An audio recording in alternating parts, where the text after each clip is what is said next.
Hello, salut à tous, bienvenue dans Biblecast. Si tu es enfant de Dieu, animé par l'envie de booster ta vie dans la parole, tu veux améliorer ta connaissance des Écritures ainsi que ta capacité à comprendre le message central de la parole de Dieu, ce podcast est pour toi. Je suis Jonathan Mikombe et chaque dimanche, je te partage sur ce podcast des techniques, des méthodes, des conseils pour enrichir et emmener ta vie dans la méditation de la parole à une nouvelle dimension. Tu peux me retrouver sur ma chaîne YouTube, Biblecast, sur Apple Podcast, sur Google Podcast, toujours sur le même nom, Biblecast. Et une dernière chose, si tu aimes le genre de contenu que je partage sur ce podcast, que ce soit sur YouTube ou sur les autres diffuseurs de podcasts, tu peux t'abonner sur ta plateforme préférée, Apple Podcast, Google Podcast, YouTube et Spotify, pour ne rien manquer de mes prochains épisodes, mais également partager les liens autour de toi pour que plusieurs puissent bénéficier aussi. Tu peux faire comme dans la Bible, la femme samaritaine qui était au puits de Jacob.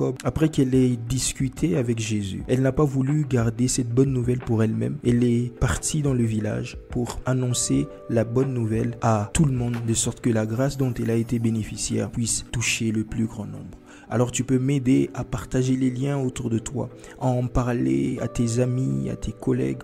Si tu estimes que le genre de contenu que je partage ici peut bénir une vie, peut bénir une personne, alors sois l'ambassadeur de Biblecast en partageant les liens autour de toi. Que Dieu te bénisse.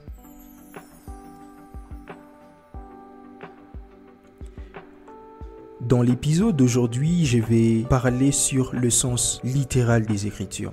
Il s'agit du premier sens qu'un texte biblique peut avoir. Je vais parler des principes fondateurs de cette méthode-là. Je vais parler également des différents éléments qui la composent, qui composent la méthode et de comment vous pouvez l'appliquer dans votre vie de méditation quotidienne.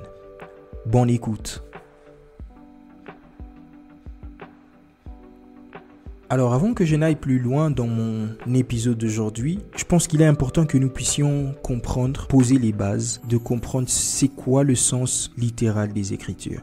Si vous vous rappelez bien, je vais vous mettre le lien dans la description de cet épisode. L'épisode précédent, on a essayé de donner de façon introductive les 4 sens qu'un texte biblique peut avoir. Alors on a parlé du sens littéral, on a parlé du sens allégorique, on a parlé du sens spirituel et en dernier lieu, on a parlé du sens symbolique. Donc un texte biblique peut avoir un sens littéral, un sens symbolique, un sens allégorique ou un sens spirituel.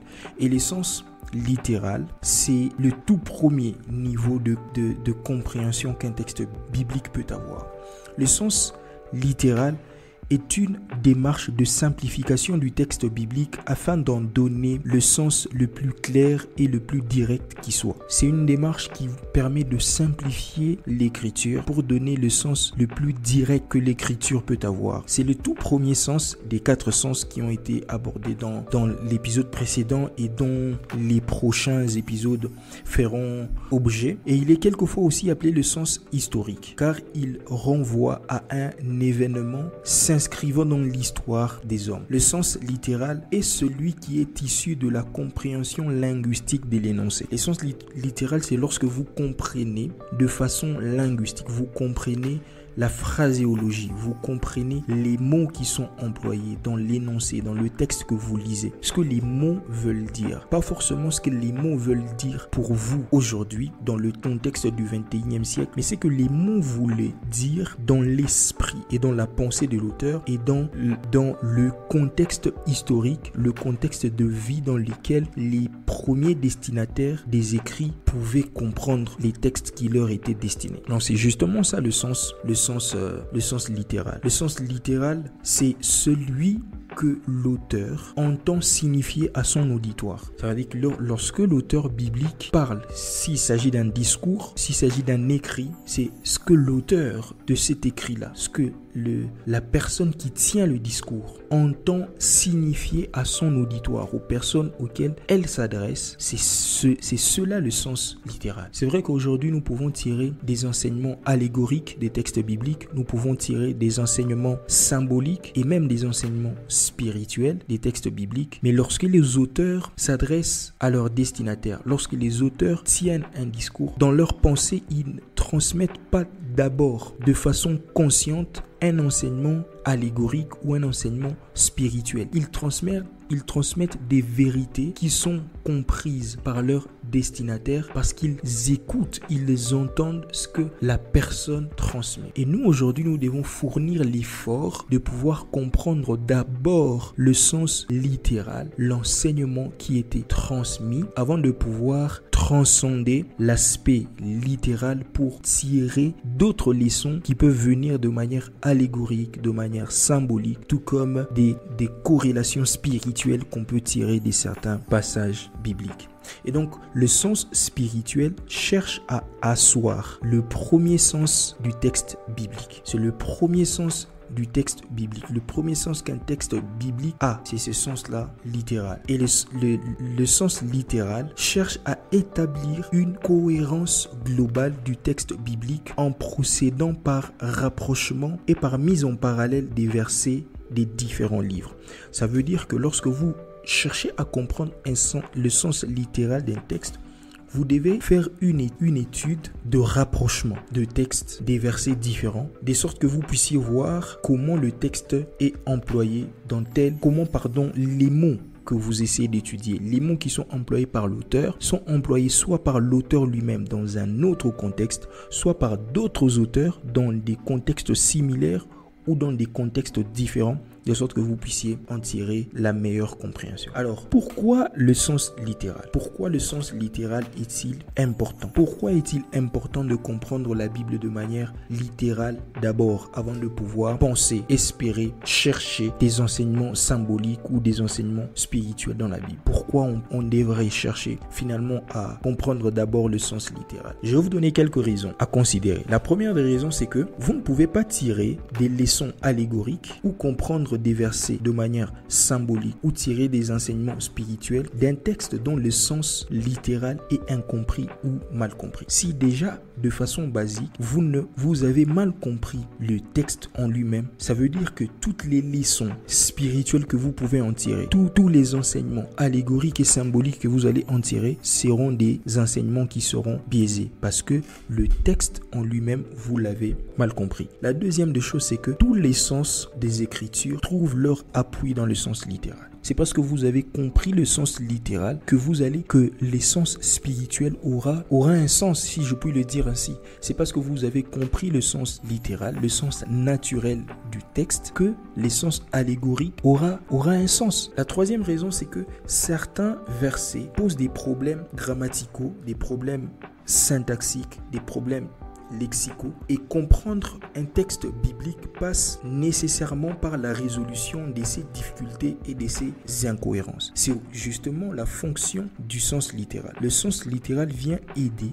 La recherche du sens littéral va vous aider à pouvoir résoudre certains problèmes grammaticaux, certains problèmes de lexique que certains textes bibliques nous posent. Il y a parfois certains problèmes de grammaire parce que la Bible, comme nous le savons, n'a pas été rédigée en français. Ça a été rédigé en hébreu, en araméen et en grec. Et ces langues-là ont eu une grammaire très éloignée de la nôtre, très différente du français. Et dans ces langues, il y a des difficultés de grammaire, des difficultés d'interprétation dans les autres langues, et la recherche du sens littéral va permettre de pouvoir résoudre ce problème. La quatrième de raison, c'est que le vocabulaire biblique est rempli des mots polysémiques et des apax. Donc ça veut dire quoi? Un mot polysémique, c'est un mot qui a plusieurs sens. Je vais vous donner deux exemples d'ailleurs par la suite. Un mot polysémique, c'est un mot qui a plusieurs sens. Et donc, toutes les langues, il existe des mots polysémiques qui peuvent avoir plusieurs sens, et quand ce mot-là est employé, c'est le contexte qui va vous donner la signification que le mot doit prendre. Et si le même mot est employé dans un autre contexte, il ne prendra pas la même signification, mais il prendra la signification adaptée au contexte dans lequel les mots a été employé.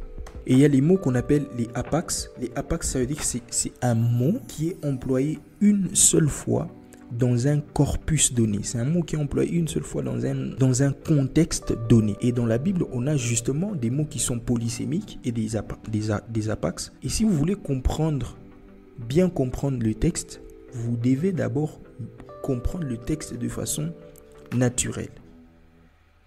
Le premier mot polysémique, par exemple, dans la Bible, c'est Eret en hébreu, qui peut avoir plusieurs sens en français. Le mot Eret peut signifier sol, il peut signifier terre, il peut signifier région, il peut signifier territoire. En lui seul. Il y a l'autre mot, c'est parakaleo en grec. Il peut lui-même signifier exhorter, il peut signifier encourager, il peut signifier fortifier, etc. en français. Les apax, par exemple, c'est la plante que Dieu avait fait pousser sur la tête de Jonas pour le protéger du soleil.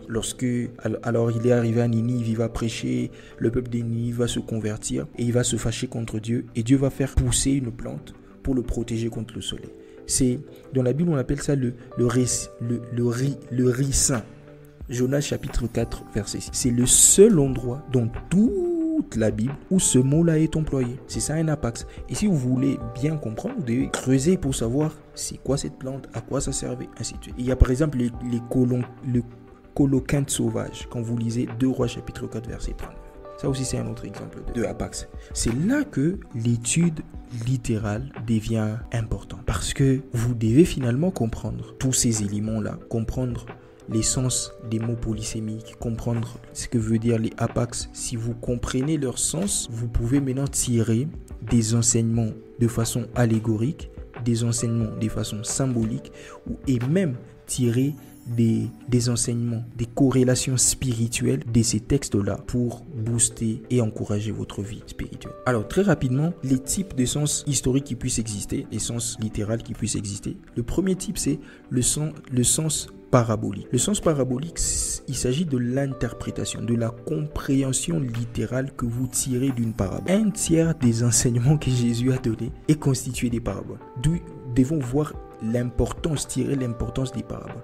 Mais non seulement ça, parce que également le langage sémitique, le langage hébraïque, c'est un langage très imagé et les Hébreux sont toujours, quand ils veulent transmettre une information, ils utilisent des paraboles. Vous allez voir dans l'Ancien Testament par exemple, il y a la parabole des Jotham, il y a la parabole des Samson, il y a Jésus, n'en parlons pas. Un tiers de ces enseignements ont été constitués des paraboles. C'est pourquoi il est important de pouvoir chercher à comprendre les paraboles finalement.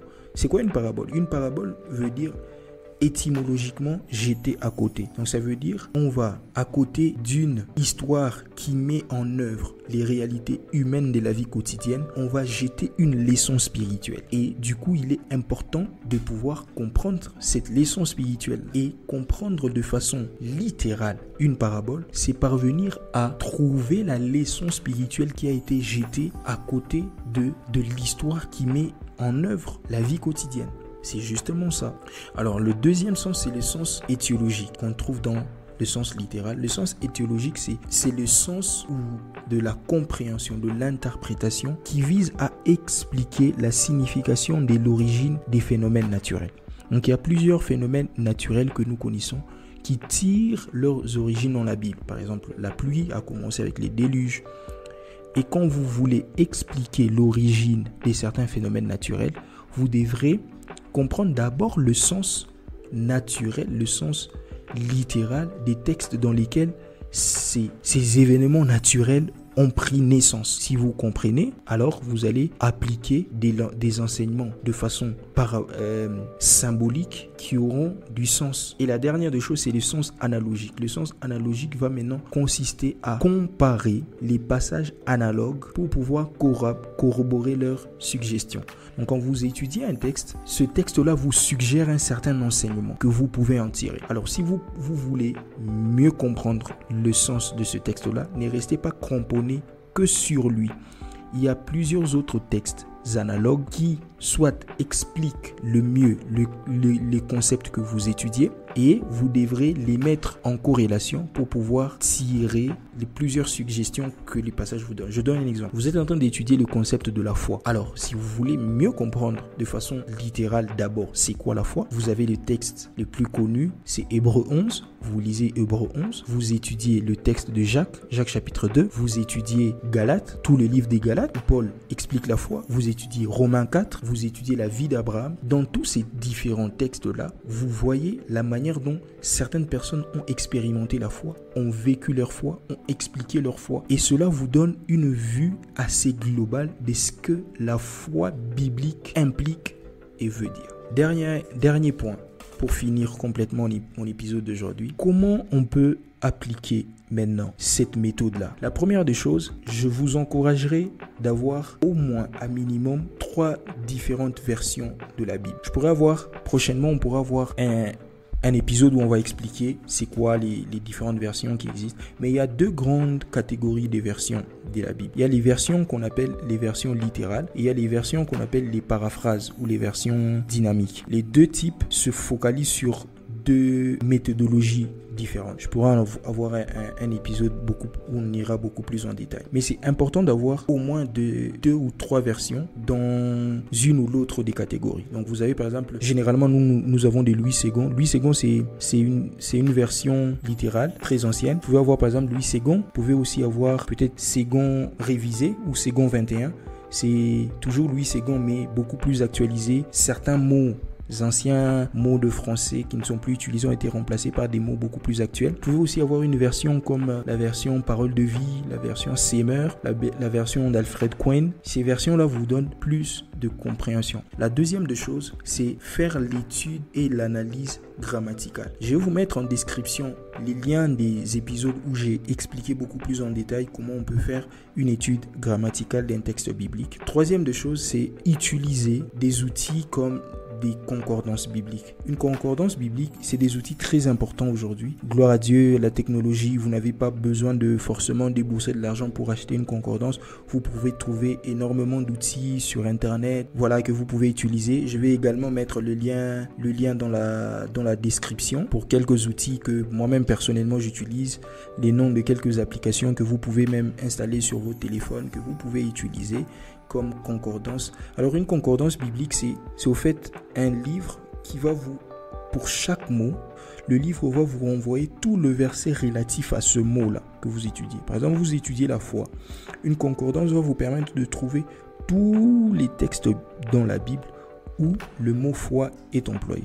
Et vous allez pouvoir aller beaucoup plus en détail dans votre étude biblique. Et ce qui est bien avec les concordances, c'est qu'il ne va pas vous renvoyer les textes, le mot en français. Parce qu'il y a des endroits où le mot foi, par exemple, est traduit en français par espérance, est traduit en français par encouragement, ou est traduit, voilà. Donc, la concordance, comme on l'appelle le strong va donner la racine originale, ça doit être hébreu ou grec du mot, et le nombre et les versets partout où cette racine-là a été employée, pas forcément comme ça a été traduit en français dans le texte que vous étudiez. Donc ça peut être traduit en français par un autre mot similaire, mais si la racine en grec ou en hébreu ou en araméen, c'est la racine du mot que vous étudiez, cela va vous renvoyer et ça va vous aider grandement dans votre compréhension. Et la dernière des choses pour pouvoir appliquer cette méthode-là, c'est de pouvoir comprendre le contexte dans lequel le texte est tiré. Le contexte historique, le contexte textuel. Je vais mettre également les liens dans la description de l'épisode où j'explique un peu tout ce qui est contexte, comment faire l'étude de contexte. Alors ça sera tout pour mon épisode d'aujourd'hui. J'espère que vous avez trouvé du plaisir à pouvoir l'écouter. Je vous donne rendez-vous la semaine prochaine à la même heure sur la même plateforme. Et d'ici là, prenez soin de vous. Je vous souhaite une très belle année 2024 beaucoup d'accomplissements, que le Seigneur vous bénisse, que vous puissiez être richement encouragé dans votre relation avec Dieu, surtout que vous puissiez aller dans les eaux profondes, dans votre compréhension des Écritures, que vous puissiez aller dans les eaux profondes, dans votre vie de prière, dans votre intimité avec Dieu. Merci beaucoup. Si vous avez aimé ce numéro, n'hésitez surtout pas à partager les liens sur les réseaux sociaux. N'hésitez surtout pas à pouvoir liker la vidéo, laisser les commentaires. Si vous avez des questions, des zones d'ombre, des endroits où ça n'a pas été clair, vous pouvez me laisser en commentaire et je ferai le plaisir de pouvoir répondre à vos questions. Vous pouvez m'écrire sur mon WhatsApp. Dieu vous bénisse, passez une très belle soirée. Allez, ciao.